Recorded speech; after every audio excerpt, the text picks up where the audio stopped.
Oh, excuse me. Must have lost track of time. Good afternoon. Welcome to the Playground Stream-a-thon. It is a beautiful, dark afternoon here in Denver, Colorado. It's amazing how early it gets dark now that daylight saving time is done. But this is definitely live because it's a stream-a-thon and you can't stream something that's pre-recorded. So, yes. I'm Michael Hanna. This is my set, Songs About Crazy. I'm really glad that you're here. I'm going to talk a little bit about music, talk about crazy, talk about the playground. But before I do all that talking, let's start with a clip. Live television audience was allowed to see a man who is arguably the face of mental illness, a man described as a monster. Many are facing misdemeanor charges and will bond out. That means even though they have been diagnosed with a mental disorder, they could soon be back in your neighborhood. I mean, what really happened here, the mental health situation in the country is in complete breakdown. And if we leave these homicidal maniacs on the street, they don't obey the law, they could care less about it, they're gonna kill. People who are going around shooting people are the ones who have mental health issues. At the root problem is usually a mental disorder. For mental health conditions, That person will very easily be your next little neighbor. ranging from depression to anxiety, So therefore you should be concerned about him. He has access to coming in contact with your kids to some sleep disturbance. and with the entire family. In China, they're having a similar phenomenon where these things are occurring with more frequency. You can't get your hands on the guns in China, but it's happening with knives and axes in schools. Exceedingly mentally ill. It's 100% a mental health problem. Silence. Stigma. Fear. Rejection. Shame. Silence.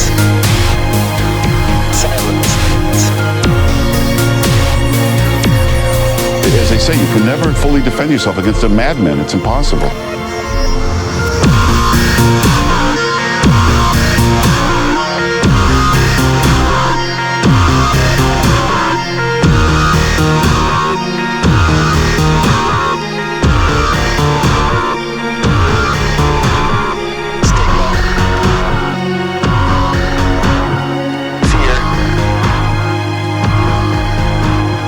Rejection. Shame. Silence.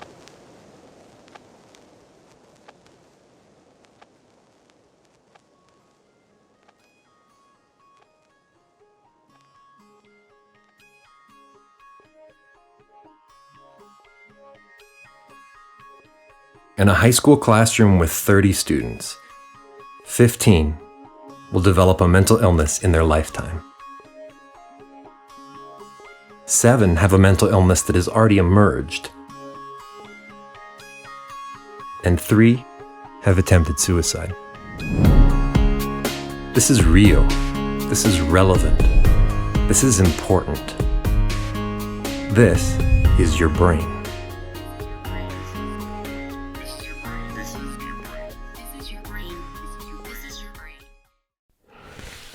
Okay, well, that was from This Is Your Brain, a video that worked on a few years ago for high school kids.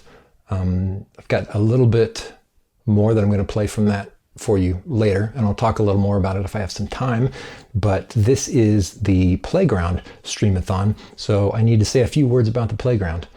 My first involvement with the Playground was back when it was still the Experimental Playground Ensemble. That was back in 2008 that I was involved. The only lasting impact from my involvement was Conrad texted me a few months ago and asked about a very obscure security question on one of our accounts that I had set up. And I thought I remembered the answer. He tried it, it didn't work, but so they were locked out and they had to contact support to get someone to let them into the account. So that was the only lasting impact from my first round of being involved with the Playground. But I have now been on the board for a year and a half and have not set any security questions in that time. But yes, this is a fundraiser for the playground. We would love it if you would schedule a donation for Colorado Gives Day. Colorado Gives Day is in December, but you can schedule a donation in advance, and that's what we're hoping you'll do today. You can go to our website, playgroundensemble.org, and click on the button there to go and schedule a donation. The playground, almost 90% of what we take in goes back out to pay players, players who play on our concerts. These are musicians who are trying to make a living, and they're doing something really cool. They're playing music, and they're playing music by living composers, by people who live in Colorado or around the world, but people who are still alive to hear and appreciate their music. And I can tell you from my experience as an undergraduate, I studied at DU, the Lamont School of Music, and it was really annoying at first because when I first came in, I was a transfer student, so because I started with biochem and math at CU and then decided to do music composition. Pretty typical story. But I came in and I didn't know anybody, and there was this really annoying ensemble that I was a part of. It was called the New Music Ensemble, and I had to, in my first quarter, which quarters are about 10 weeks long, I had to find people, I had to write a piece, and I had to find people to play that piece for free. I mean, I guess I could have paid them out of my pocket, but I mean, there was nothing in my pocket except lint. And so, and I didn't know anybody, and I'm an introvert, and I didn't much care for that. I was terrified. Now, as I got to know some more people, it got easier with each quarter, and looking back on it, I really, really value the fact that I had to do that, but it was really hard at first. And so the person who was, he wasn't a professor, I don't think you're allowed to call him a professor, and an instructor Keen, I don't know, Conrad Keen was the leader of that ensemble, ironically, and he of course is the founder of the Playground Ensemble. So that's sort of some connection there. But I guess you could say that what he was doing then at that time, instilling that value, the importance of writing music for real people. Because you can write stuff for a computer to do, and the computer can do just about anything. But real people can't do just about anything. And actually, there's something really beautiful about those limitations, about the fact that wind players need to breathe, the fact that there are some intervals or notes or things that you just can't do on some instruments. Those constraints, I don't know, they force you to write music in a way that is more organic. We use the word idiomatic. I don't need to talk about that, but talk about an idiom. And it really, you write better music as a result. So, but more than that, that's just from a composer's standpoint. It's really nice to write for real people and have real people play your music. But from an audience standpoint, I mean, it's really, listening to live music is special. You know, you connect with the composer, you connect with the music, you connect with the players in a way that you don't get otherwise. So the Playground Ensemble does a lot of live music, and they perform a lot of music with real people, even if it's not live, even if it's streamed. They have real people play music, and they pay those people. So that's really cool, and that is worth supporting. Anyway, I've talked a lot. Let's get back to the music. Here's a clip from something I did a few years ago that I hope you're going to enjoy. He was a sad hatter. Time and time again he saw his world shatter. Felt without a friend. Did it really matter how it all would end for a sad, sad hatter? Come with me to a tea party. Don't worry, it isn't political. This tea party is metaphorical, historical, and considerably unrelated to the fella I'm going to be telling you about in this song. I just wanted to explain the name I'm using so y'all can follow along, just like Alice. Remember, Alan? It's a song about Alan. Actually, no, it's not. But Alice did go to a tea party where she met a Mad Hatter. The song isn't about a Mad Hatter, rather, a Sad Hatter. Are you with me? Good. Goodness grace, he had a long face, the longest of the long nine. With measured pace, from place to place, he'd draw and walk the line. Well known for keeping score, he patented a flotation device. He walked on water for nearly a mile. A kick in the head left him dead overnight. He was known for wigging out, never for pigging out. He didn't fail completely in sales, but he wasn't cut out for retail. He got lost in the mail, dirt under his nails, avoided ales, documented dales, a render of rails, a teller of tales, a tracker of trails. He heard the wounded wail under flogging flail. He held a city without bail. He was fierce and he was frail. He was haggard and he was hale. Yeah. So, do you know the Sad Hatter? Yeah. I believe you do. Because the Sad Hatter was none other.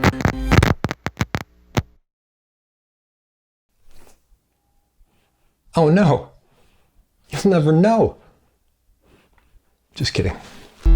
Because the Sad Hatter was none other than Abraham Lincoln. Abraham Lincoln struggled with severe depression, serious mental illness. He wrote, "I am now the most miserable man living. If what I feel were equally distributed to the whole human family, there would not be one cheerful face on the earth. Whether I shall ever be better, I cannot tell. I awfully forebode I shall not." But he did get better. He did go on and accomplish great things. May we find some hope in that part of Lincoln's story. His story is also a testament to the power of friendship. His community of family and friends looked after him when he was not well. And in his darkest hours, they even set up a suicide watch so someone could be with him 24/7. Abraham Lincoln persevered, but not passively. He wrestled with his mental illness, forever seeking to better understand it so that he might cope better in the future. And when it came his turn to be a friend to someone in need, he was able to reach out from his own personal experience, bringing strength from his pain. Hope, friendship, perseverance. I'd say that's a pretty neat hat trick.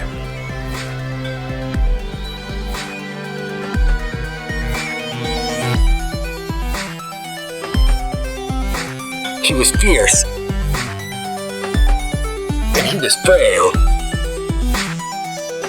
He was haggard, and he was hale. Yeah. Yeah. Yeah. Yeah. Hale. Yeah. Sorry, that's something I do when I give a presentation. I'll play it at the beginning up to that point and have it cut off. And then everybody will be like, oh my gosh, who is it? And then they have to wait until I come up and talk. And then I play the rest of the whole thing for them. They say, oh. But you didn't have to wait that long, so I don't feel too bad. Okay, moving right along. This next piece is something from... It was a project that we started working on, a video dictionary of crazy, different mental illness terminology and disorders and whatnot. This is the entry for psychosis, which is hallucinations and delusions. Those are the two components of psychosis that can exist either together or one or the other. It's interesting, a lot of people don't think of delusions as psychotic, but they certainly can be. Anyway, this piece is built around a poem, just a couplet, 2 lines of poetry. Some stars you can only see with your peripheral vision. There are some things you can only see by not looking at them. If you think about that, it's pretty deep, man. It's true, there are some stars you can only see with your peripheral vision. If you're looking directly at a spot in the night sky and it's dark, and you look just a little bit to the right or the left, so it's now in your peripheral vision about 15 to 20 degrees, you can often see a star that's too dim to really see when you're looking straight on. And that has to do with the distribution of rods and cones in your retina. But it's called averted vision, I think is the, it's a phenomenon that people use sometimes in astronomy. Anyway, it's kind of a mental exercise though, because you're focusing on something that you can't look at directly. So you can't look right at it and see it, but you're focusing on it without focusing on it. It's kind of a weird thing, but I like it as a metaphor for psychosis, specifically hallucinations. You think of hallucinations and like schizophrenia, and you think of A Beautiful Mind, which is a great movie, but it really is a metaphoric depiction of schizophrenia, not a literal depiction of schizophrenia. And in that movie, John Nash interacts with these people.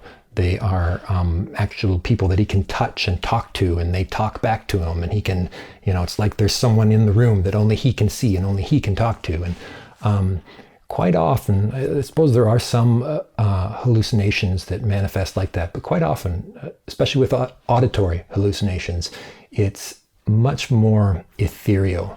It's you think you catch just a snatch or a little wisp of a conversation, of a phrase, of something that someone is saying, whether it's someone you know, like across the room whispering about you, or in a crowd, somebody who's just passing you, and they're saying things that are usually incredibly hurtful or personal, or sometimes telling you to do things. And it's almost never the kind of thing where you could stop and turn and talk to a fake person and have a conversation about it. The hallucination is that you hear it and it seems so real that you give it weight. So you give it the weight of reality, even though it isn't real. And so in a sense, you are not looking at that star. You're not actually directly interacting with the voice that's telling you to do something, or that's telling you you are a loser, or telling you, or talking about you like, oh, I can't wait till he leaves the room, whatever. But you're focused on it, right? You're focused on it. It's in the periphery. And so I think that this little bit of poetry is really a cool metaphor for describing that phenomenon. Anyway, this is Psychosis, Losing Touch with the World.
Well, we are just about out of time for this segment. Thank you so much for joining us, for joining me to share some of this stuff with you. Again, I encourage you to support the Playground for Colorado Gives Day by scheduling a donation. You can go to our website, playgroundensemble.org, and click to go schedule your donation that will be made on Colorado Gives Day in December. This final piece is from This Is Your Brain. I want to tell you a little bit about the compositional process, but there's also, we probably need to clear the air about a certain word that shows up in this video. It's also in the title of my segment, Songs About Crazy. I mentioned the video Dictionary of Crazy. This is, some people are offended by that word. To my surprise, I was surprised to learn that. I learned that because some years ago, my ma and I and a bunch of really cool folks at Adam's Place put out this book called Crazy. And there were some people who wrote in and told me just how much they didn't appreciate that. I myself am crazy. I have obsessive-compulsive disorder and bipolar type 2. And I really believe in the value of education and advocacy through music, which is what I've been doing with my music for the last 10 years or so. But I also feel like it's important to be able to talk about things with everyday language instead of relying on terminology like mental illness. It's fine, but I don't know, it's not an everyday sort of word. Whereas crazy is, I mean, that was crazy, man, or she's crazy cool, or I don't know. There are a number of ways that you can use the word that really aren't derogatory, and so I don't intend it that way at all. So if you happen to be, I don't want you to be shocked, okay, when I mention crazy in this last segment here, which is the closing part of a radio show. The entire This Is Your Brain thing is structured as a radio talk show. So hopefully that won't confuse you. If it does, you can go watch the video on thisisyourbrain.org. I don't know if I'm allowed to plug something else, but I just did. So compositionally, I did want to say, because this is kind of a cool opportunity to do this, when we were working on this project, we had a group of people that were, it was kind of a spin-off from a NAMI group. And I asked everybody to go and collect voice recordings from themselves and maybe from their family or people that saying certain words and phrases. And one of the phrases was, "This is your brain." And so I wanted to get a bunch of different people saying that, and I didn't know exactly how I was going to put it together into a piece of music, but I wanted to have a bunch of voices saying them. So I got some great responses. One gentleman, however, his was especially cool because the way he said, "This is your brain," had this intonation to it that was almost musical. And as I played around with it and then sort of tweaked the pitches just a little bit, just nudged it up and down, it actually formed a nice little melodic motive. And from that, I built this entire piece that is really cool, I think. So in here you can hear, I have the original unaltered "This Is Your Brain," the way that he said it, and then it sort of morphs into the slightly tuned, auto-tuned version that actually locks him into some pitches there. But thank you so much for being here today with me, for sharing this time. Thank you for your interest in the Playground and for your support of my music. Hope you enjoy this last little bit, and we'll be back on the other side of that with the next segment in the Playground Stream-a-thon. Thank you, Julie. We began our time today with a look at stigma, a look at some of the ideas and attitudes that surround mental illness in our culture. And if we don't talk about mental illness in our daily lives, if we don't talk crazy, that means the only time we ever encounter it is when we turn on our TVs after a horrible tragedy and we see a man described as a monster, the face of mental illness. And if you're like me, if you have a mental illness, and half of you do or did or will at some point in your life, if you have a mental illness and that's what you're seeing, the message is, hey, you out there, this is your brain, this monster. And that's not true.